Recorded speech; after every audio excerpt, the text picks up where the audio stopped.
Hey YouTube, today is January 5th, 2019. I'm going to do another garden series of videos this year, and this is the first one. As you can see, I got a greenhouse. I'm making a lot of changes to the garden this year, and that is probably the biggest one. It's quite a bit of a story to how I got it, when I got it, and what's inside of it. But quickly, I just wanted to point out I do still have some of my old garden beds. If you look back at my video series from a few years ago, you'll be able to see how I built those, and they're really cheap, and I knew they were going to rot, and they have. So this is just 8 of them left. Well, 8 of them plus these 2 double high ones for compost, and the rest rotted, so I saved the best ones and made these beds.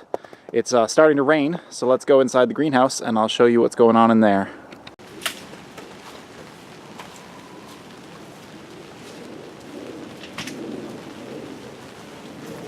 Okay, so before I give you the tour, the story behind getting the greenhouse. I've always wanted a greenhouse, but I just didn't have the money for it, and I still don't, quite frankly.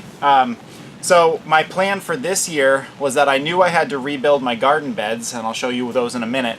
And so I was building them to a larger size, and throughout the summer as I was building them, I also was looking on Craigslist and gathering up free windows and glass doors and that kind of stuff, so that in the spring, my plan was to just cover every bed with a piece of glass so that I could have my own little mini greenhouses, and I could start my seedlings a little bit earlier and try some different varieties like sweet potatoes that you need a longer growing season for.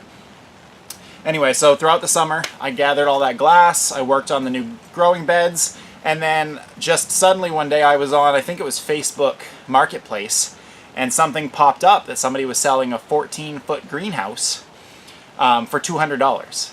So I thought it was probably an error or a typo or something, or there was something really wrong with it. But anyway, I wrote to the people, and they said, yeah, we've got it, and long story short, we have to sell it right away, so we're only asking $200 for it.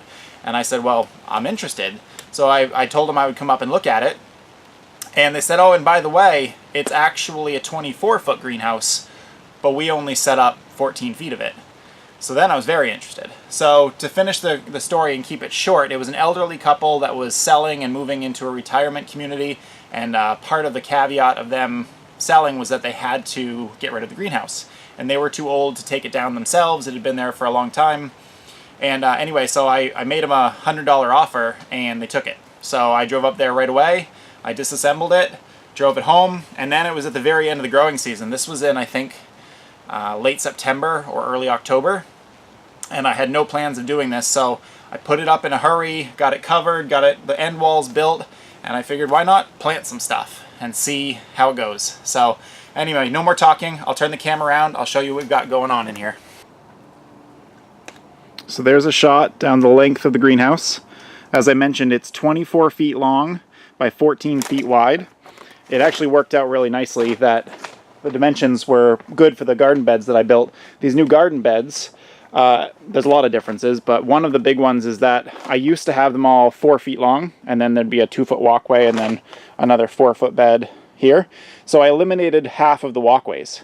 So that adds an extra 2 feet to every bed. So it's essentially like adding 2 extra beds just in this space, and then I'm going to do the same thing outside in the probably fall. Anyway, so they are cinder block on the bottom, and just due to the topography of the land here, right here it's 2 cinder blocks high, and then it turns into 1 back there, and then these other beds are just 1 cinder block high. And then I have rough sawn, untreated 6x6 hemlock put together are on the top. Those are just sitting on top of the blocks, and I just nailed the corners together with 1 landscape spike on each one. So these took quite a bit of time to build and some money. I had to buy the cinder blocks. Actually, a friend was taking apart a retaining wall, so I got probably 40 cinder blocks for free, and then I had to buy about, I don't know, 75 more or something like that. So there was some money there, but my thought on this is that these should last a very long time, and even when these timbers rot, I just have to replace the timbers. The cinder blocks can stay. I also put weed barrier between all of the beds, and then I put a couple of inches of wood chips on top of that, so I hopefully don't ever have to deal with the grass and weeds growing up in between the beds. Alright, so each bed is approximately 4.5 feet by about 10 feet, give or take. All right, where do I start? So I mentioned earlier how I got a bunch of glass, so I'm already using some of it. So right here, for example, those are 2 skylights that I got for free, and it just so happens they're pretty much the perfect size to fit right over the grow bed. So, and I'll glance inside here. I planted a salad mix inside there. I'll try to get a better shot inside there in a second. And then in here, you can't see this right now, but there's carrots growing over here. And then on this side, I got 2 old glass storm doors, and then this really large picture window, which is actually a insulated thermal window. Inside that is all spinach. That bed right there, I just covered it with some grow cloth, and all that's in here is I pulled out a few of my herbs before the first frost, and I stuck them in here just to see what they'll do. I'm not really holding out too much hope for those lasting. And then this one, again, just before the frost, I dug out a few of my kale plants and stuck them in the ground, and have been able to have a few dinners with some kale off of those. And then over here, I planted very late, it's probably first week of December, I planted some spinach. And you can see it's slowly growing. It's doing something. This is really just one big experiment for me. I've been watching a lot of YouTube videos talking about what you can grow and when to start it and everything. We are in central New Hampshire, so I think that's zone 5B, if I remember correctly. I might be wrong on that.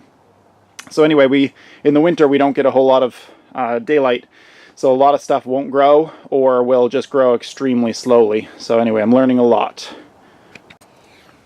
Okay, so I just propped up this skylight, and you can see that it is doing pretty well. There's the carrots back there. My thought on the carrots is that I've read in the zone where we are in, carrots will basically not grow from early December through kind of like mid-February. So I'm hoping that these will just stay as they are, and then in the early spring or late winter they'll start growing again, and maybe we'll have some carrots in March or April. That'll be fun. So there's the salad mix and carrots, and I'll open up the other side and show the spinach. So everything I've read says that spinach is probably the best crop to grow in the winter, and they were right. This I planted right away the first day that I finished this bed, and I knew I was going to put up the greenhouse.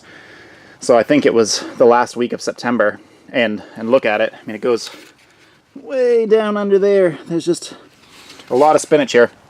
The one downside is that this piece of glass here, that thing probably weighs 75, 80 pounds. So I don't like to pick that up any more than I have to. So it's a little bit hard to harvest, but I only do it maybe every other week. And I actually just remembered that I planted some, I think they're called blood beets or red blood beets or something like that. I had a few extra seeds, so I had sprinkled those back there, and I completely forgot about them till now. And they're growing. So those are the 2 crops I've got going. I think in the spring, like mid-February, I'm going to plant sugar snap peas. I'll start my kale in here very early. I'm going to do sweet potatoes. So one of these beds, I'm thinking probably the far side of that one, I'll build another box to give it a little bit of extra height. And I'm going to start planting some sweet potatoes in there. I don't know. I've got to do a bit more research. If you have any experience on growing in a greenhouse, especially in a colder climate, I would love to hear your thoughts about what you grow and any advice you can offer. Oh, one more thing I wanted to talk about, the temperatures in here. So I've got one thermometer right here. So there's no sun today, it's raining, and it's about 33 or 34 degrees outside, and it's 50.5 just right here where I'm standing. And then inside the grow beds, I've got another thermometer down there. You can see it, but I don't think you can see the temperatures. It's actually cooler right now in the bed than it is in the greenhouse. It's about 46 degrees in there. But that's really what this does, is that the grow bed and this plate of glass, it just keeps the temperature so it never has any kind of major spikes. So it will always stay between 35 to 50 in there, even if it drops to 20 in the greenhouse or spikes up to 75 in the greenhouse.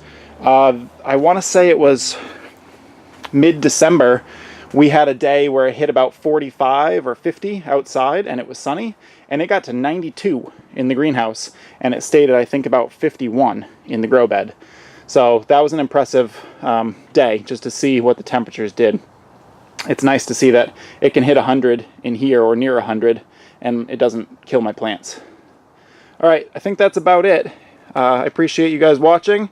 Subscribe if you haven't already, and I'll see you in the next video.